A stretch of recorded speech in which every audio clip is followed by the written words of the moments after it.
శ్రీ మహాగణాధిపతయే నమః, శ్రీమాత్రే నమః. మాచిరాజ్ భక్తి ప్రేక్షకులందరికీ నమస్కారం.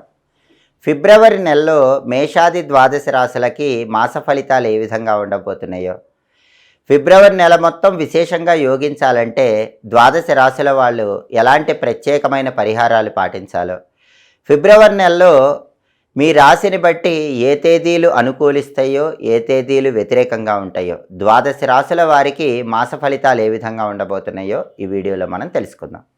తదుపరి కన్యారాశి. కన్యారాశి వాళ్ళకి ఫిబ్రవరి నెలలో మాస ఫలితాలు పరిశీలిస్తే, ఫిబ్రవరి నెలలో అన్నింటా విజయం అని చెప్పాలి. అపజయం అనే మాటే మీకు వినపడదు. ఏ పని ప్రారంభించినా ఆ పనిలో విజయాన్ని చూస్తూ ఉంటారు. మీ మాటకు ఎదురు లేకుండా పోతుంది. ఫిబ్రవరి నెలలో కన్యారాశి వాళ్ళు చెప్పిందే వేదం, చేసిందే శాసనం అన్నట్లుగా నెల గడిచిపోతూ ఉంటుంది. ఇంటా బయట మీ మాటకు విపరీతమైన గుర్తింపు ఉంటుంది. సాంఘికంగా గౌరవ మర్యాదలు ఉంటాయి. కీర్తి ప్రతిష్టలు పెరుగుతాయి.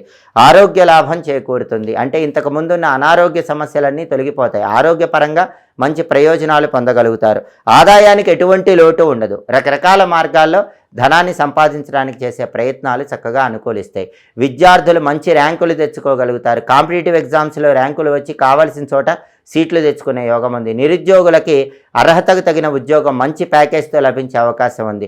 వ్యాపార రంగంలో ఉన్న వాళ్ళకి ఊహించిన దానికంటే ఎక్కువ లాభాలు పొందే సూచనలు ఉన్నాయి. అంటే విద్యా, ఉద్యోగ, వ్యాపార రంగాల్లో కన్యారాశి వాళ్ళకి విశేషమైనటువంటి లాభాలు పొందే సూచనలు కనిపిస్తున్నాయి. అలాగే బంధుమిత్రుల సమాగమము ఏర్పడుతుంది. బంధువులతో, మిత్రులతో కలిసి కన్యారాశి వాళ్ళు ఉల్లాసంగా, ఉత్సాహంగా కాలాన్ని గడుపుతూ ఉంటారు. అలాగే వాహన సౌఖ్యం ఉంటుంది. బండి కానీ, కారు కానీ కొనుక్కోవటానికి చేసే ప్రయత్నాలు చాలా చక్కగా అనుకూలిస్తాయి. ధైర్యంతో కూడిన పనులు చేస్తారు. మనోధైర్యం, ఆత్మవిశ్వాసంతో, కొండల్ని పిండి చేసే మనోధైర్యంతో కష్టసాధ్యమైన పనుల్లో విజయాలు అందిపుచ్చుకోగలుగుతారు. అలాగే సమస్యలన్నీ మబ్బులు వీడిపోయినట్లు వీడిపోతాయి. ఇంతకుముందు ఏ సమస్యలున్నా మబ్బులు వీడిపోయినట్లు ఆ సమస్యలన్నీ తొలగిపోయి ధైర్యంగా ముందడుగు వేయగలుగుతారు. సంతాన సౌఖ్యం ఉంటుంది. కొత్తగా వివాహమైన కన్యారాశి వాళ్ళు సంతానం గురించిన శుభవార్త వింటారు. సంతానం ఉన్న కన్యారాశి వాళ్ళు సంతానానికి సంబంధించి ఏ సమస్య ఉన్నా ఆ సమస్య నుంచి బయటపడతారు. సంతానానికి సంబంధించిన విద్య, వివాహ, విదేశీయాన, ఉద్యోగ సమస్యలు ఏమున్నా అవన్నీ తొలగింపజేసుకొని సంతాన సంబంధ వ్యవహారాల్లో కూడా ఒక ప్రశాంతతను పొందగలుగుతారు. అలాగే ప్రధానంగా నూతన పరిచయాలు ఏర్పడతాయి. కొత్త పరిచయాలు బంగారం లాంటి భవిష్యత్తుకు నాంది వాక్యం పలుకుతాయి. స్త్రీ సౌఖ్యం ఉంటుంది.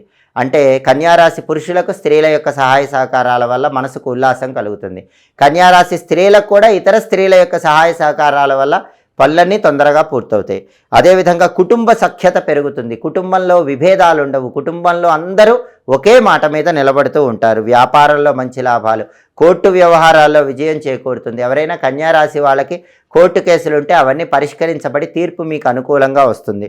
చేస్తున్నటువంటి వృత్తి వ్యాపారాల్లో ఊహించిన దానికంటే ఎక్కువ ధనలాభం ఉంటుంది. పాత బాకీలు వసూలు అవుతాయి. చాలా కాలంగా విసిగిస్తున్నటువంటి మొండి బాకీలు వసూలు కావటం వల్ల కూడా రెట్టించిన ఉత్సాహంతో ముందడుగు వేస్తారు. నూతన పరిచయాల వల్ల అనూహ్యమైన రీతిలో లాభాన్ని పొందగలుగుతారు. మొత్తం మీద పరిశీలిస్తే కన్యారాశి వాళ్ళకి ఫిబ్రవరి నెలలో అద్భుతమైనటువంటి మాస ఫలితాలు కనిపిస్తున్నాయి అని చెప్పడంలో ఏమాత్రం సందేహం లేదు. ఫిబ్రవరి నెలలో కన్యారాశి వాళ్ళకి కలిసి వచ్చే తేదీలు, అనుకూల తేదీలు 1, 5, 10, 18, 19, 20, 26, 27, 28 ఈ తేదీల్లో ముఖ్యమైన పనులు చేసుకోండి. ఫిబ్రవరి నెలలో కన్యారాశి వాళ్ళకి కలిసి రాని తేదీలు, ప్రతికూల తేదీలు 3, 8, 13, 14, 15, 22, 23, 24. అనుకూల తేదీల్లో ముఖ్యమైన పనులన్నీ చేసుకోండి. ప్రతికూల తేదీల్లో ఎలాంటి పనులు చేయకండి. ఫిబ్రవరి నెలలో ఇంకా అద్భుతంగా యోగించాలంటే కన్యారాశి వాళ్ళు కలియుగ ప్రత్యక్ష దైవమైనటువంటి వెంకటేశ్వర స్వామి ఆలయానికి వీలైనప్పుడల్లా శనివారం వెళ్ళండి. ఓం నమో వెంకటేశాయ, ఓం గోవిందాయ నమః ఈ రెండు కూడా రోజు 21 సార్లు ఈ మంత్రాలు చదువుకోండి. వెంకటేశ్వర స్వామికి వీలైనప్పుడు శనివారం తులసి మాలికను సమర్పించండి. వెంకటేశ్వర వజ్రకవచ స్తోత్రాన్ని చదవటం కానీ వినటం కానీ చేయండి. ఇలా చేస్తే కన్యారాశి వాళ్ళకి ఫిబ్రవరి నెలలో ఇంకా అద్భుతమైన శుభ ఫలితాలు అందిపుచ్చుకోవటానికి ఆస్కారం ఎంతగానో ఉంది. సంవత్సరంలో వచ్చే 12 నెలల్లో మాఘమాసానికి చాలా ప్రాధాన్యత ఉంది. మాఘమాసంలో విష్ణుమూర్తి జల రూపంలో ఉంటాడు. కాబట్టి మాఘమాసంలో సూర్యోదయానికి ముందున్నటువంటి అరుణోదయ కాలంలో తెల్లవారుజామున చన్నీటి స్నానం చేయండి. దానివల్ల విష్ణుమూర్తి సంపూర్ణమైన అనుగ్రహం కలుగుతుంది. చన్నీటి స్నానం చేయలేని వాళ్ళు గోరువెచ్చని నీళ్లతో స్నానం చేసినా, స్నానం చేసే సమయంలో ఈ మాఘమాసంలో ప్రయాగ ప్రయాగ ప్రయాగ అని 3 సార్లు అనుకుంటూ స్నానం చేయండి. అలా చేస్తే ప్రయాగలో త్రివేణి సంగమంలో స్నానం చేసిన అద్భుత ఫలితం కలుగుతుంది. అఘము అంటే పాపం, అన్ని పాపాలు పోగొట్టే మాసం మాఘమాసం. ఈ మాఘమాసంలో అందరూ కూడా తప్పనిసరిగా కొన్ని దానాలు ఇచ్చుకుంటే అద్భుత ఫలితాలు కలుగుతాయి. మాఘమాసంలో అన్ని దానాల కంటే గొప్ప దానం నువ్వుల దానం. ఈ మాసంలో నల్ల నువ్వులు కానీ తెల్ల నువ్వులు కానీ మీ చేత్తో ఎవరికైనా దానం ఇవ్వండి. వీలైతే నువ్వులతో చేసిన పదార్థాలు దేవాలయ ప్రాంగణంలో భక్తులకు పంచిపెట్టండి. అలా చేస్తే మీరు ఈ మాసంలో ఎన్ని నువ్వులు దానం ఇస్తారో అన్ని వేల సంవత్సరాల పాటు శరీరం విడిచిపెట్టిన తర్వాత స్వర్గలోక ప్రాప్తి కలుగుతుంది. అలాగే మాఘమాసంలో వస్త్రదానం చేస్తే జీవితంలో ధనధాన్యాలకు లోటు ఉండదు. కాబట్టి ఎవరికైనా ఈ మాసంలో మీ చేత్తో కొత్త వస్త్రాలు దానంగా ఇవ్వండి. దానివల్ల ఉత్తమ ఫలితాలు కలుగుతాయి. అలాగే మాఘమాసంలో మంచం దానం ఇస్తే భార్యాభర్తల గొడవలు తగ్గిపోతాయి. భార్యాభర్తల మధ్య దూరం అనేది తగ్గిపోతుంది. కాబట్టి ఈ మాసంలో తప్పకుండా అందరూ ఒక్కసారైనా ఎక్కడైనా ఎవరికైనా మీ చేత్తో మంచం దానంగా ఇవ్వండి. కుటుంబ కలహాలు తగ్గిపోతాయి. గొడుగు పాదరక్షలు ఈ మాసంలో దానం ఇస్తే శని దోషాలన్నీ తొలగింపజేసుకోవచ్చు. మాఘమాసంలో గృహ నిర్మాణం ప్రారంభిస్తే ధనలాభం కలుగుతుందని మత్స్యపురాణంలో చెప్పారు. మాఘమాసంలో ప్రత్యేకమైన పండుగలు వస్తాయి. మాఘమాసంలో శ్రీ పంచమి, వసంత పంచమి అనే పేరుతో సరస్వతీదేవి జన్మదినం మనం అందరం జరుపుకుంటాం. ఆ రోజు అందరూ కూడా ఓం ఐం నమః అనే మంత్రాన్ని ఏ పూజలు చేయలేకపోయినా వీలైనన్ని సార్లు చదువుకుంటే, ఐం అనే అక్షరం సరస్వతీదేవికి ప్రియమైంది కాబట్టి సంవత్సరం మొత్తం సరస్వతీదేవి అనుగ్రహం కలుగుతుంది. మాఘమాసంలో శుక్లపక్షంలో వచ్చే సప్తమిని రథసప్తమి అనే పేరుతో మనం అందరం జరుపుకుంటాం. ఆ రథసప్తమి రోజు అందరూ కూడా 7 జిల్లేడాకులు 7 రేగిపండ్లు శిరస్సు మీద ఉంచుకొని శిరస్నానం చేస్తే 7 జన్మల దరిద్రాలు తొలగిపోతాయి. రథసప్తమి రోజు గొడుగు పాదరక్షలు దానమిస్తే అద్భుతమైన ఫలితాలు కలుగుతాయి. అలాగే మాఘమాసంలో శుక్లపక్షంలో వచ్చే ఏకాదశిని భీష్మ ఏకాదశి అంటారు. భీష్మ ఏకాదశి రోజు శ్రీకృష్ణుడి ఆలయానికి వెళ్ళాలి. కృష్ణుడిని దర్శనం చేసుకోవాలి.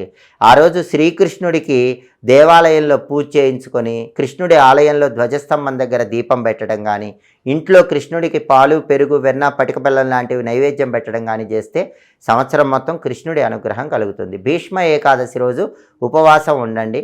ఏ పూజలు చేయలేకపోయినా ఉపవాసాలు ఉండలేకపోయినా ఆ రోజు విష్ణు సహస్రనామం వింటే కూడా అద్భుత ఫలితాలు కలుగుతాయి. మాఘమాసంలో వచ్చే పౌర్ణమిని మహామాఘి అంటారు. అది చాలా శక్తివంతమైంది. మాఘ పౌర్ణమి రోజు ఎవరైనా సరే తిల దానం చేసినా తిల భక్షణం చేసినా అద్భుత ఫలితాలు కలుగుతాయని పురాణాల్లో చెప్పారు. కాబట్టి కుదిరితే నువ్వులు దానం ఇవ్వండి, లేదా నువ్వులను ఆహారంలో చేర్చి నువ్వులతో చేసిన పదార్థాలు మాఘ పౌర్ణమి రోజు ఆహారంలో స్వీకరించండి. అలాగే మాఘమాసంలో బహుళ పక్షంలో వచ్చే చతుర్దశిని మహాశివరాత్రిగా జరుపుకోవటం, ఆ రోజు అర్ధరాత్రి లింగోద్భవ సమయంలో ఈశ్వరుణ్ణి పూజించడం ద్వారా సంవత్సరం మొత్తం శివానుగ్రహం కలుగుతుంది. మహాశివరాత్రి రోజు ఎవరైనా సరే శివాలయ ప్రాంగణంలో కానీ ఇంట్లో కానీ జాగరణ చేస్తూ శివుడికి సంబంధించిన శ్రీ శివాయ మహాదేవాయ ఐశ్వర్యేశ్వరాయ నమః అనే మంత్రాన్ని చదువుకుంటే ఆర్థికంగా ఉన్న ఇబ్బందులన్నీ తొలగిపోతాయి. మాఘమాసంలో వచ్చే అమావాస్య తిథిని మౌని అమావాస్య అంటారు. ఆ రోజు సాధ్యమైనంత వరకు మౌనవ్రతం పాటించటం, అలాగే ఆ రోజు దేవాలయ ప్రాంగణంలో అన్నదానం చేయటం, పితృదేవతలకి నల్ల నువ్వులు కలిపి నీళ్లతో తర్పణం ఇవ్వడం ద్వారా మౌని అమావాస్య సందర్భంగా పితృదోషాలన్నీ తొలగింపజేసుకొని మంచి శుభ ఫలితాలు పొందవచ్చు. మాఘమాసం అంటే చాలా శక్తివంతమైన మాసం, విష్ణువుకి ఇష్టమైన మాసం. ఈ మాసంలో సూర్యోదయానికి ముందు స్నానం చేస్తూ ప్రయాగ అనుకున్నా, లేదా ఈ మాసంలో వీలైనప్పుడు వస్త్రదానం చేసిన, అన్నదానం చేసిన, నువ్వులు దానం చేసిన దానివల్ల జన్మల దరిద్రాలన్నీ తొలగింపజేసుకొని సమస్త శుభ ఫలితాలను సిద్ధింపజేసుకోవచ్చు. ఎప్పటికప్పుడు జ్యోతిష శాస్త్రపరంగా దినఫలాలు, మాస ఫలాలు, సంవత్సర ఫలితాలు, గ్రహాల సంచారంలో మార్పులు వీటన్నిటి గురించి తెలుసుకోవాలన్నా, అలాగే పండుగల సందర్భంగా ఎలాంటి విధి విధానాలు పాటించాలో, పండుగల సమయంలో ఎటువంటి పూజలు చేయాలో తెలుసుకోవాలన్నా మా మాచిరాజ్ భక్తి ఛానల్ తప్పకుండా చూడండి. మా వీడియోస్ మీకు నచ్చినట్లయితే మా ఛానల్ లైక్ చేయండి, కామెంట్ చేయండి. మా ఛానల్ వీడియోస్ 10 మంది మిత్రులకు షేర్ చేయండి. మా ఛానల్ సబ్స్క్రైబ్ చేసుకోండి. పక్కనున్న బెల్ సింబల్ నొక్కటం మాత్రం మర్చిపోకండి. సర్వే జనాః సుఖినో భవంతు. స్వస్తి.